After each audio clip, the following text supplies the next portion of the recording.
Duraframe, so they're self-adhesive and magnetic, so they're ideal for any office environment that may need to display evacuation signs or diagrams. It's just a matter of lining them up, preferably with a measure. But it just tilts. It is better to have a second person, the backing off, and then just use like what I use, a ruler, and just get any air bubbles out that may have come up.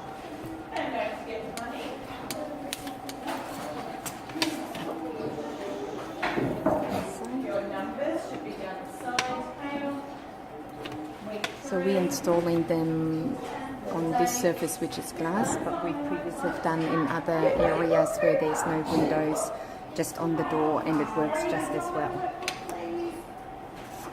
And that's pretty much done. You open it up, you display what you need to display. In this case, it's the evacuation diagram, and it's sitting in a nice frame, and it's identified by all staff members that this is something they need to put more attention to it.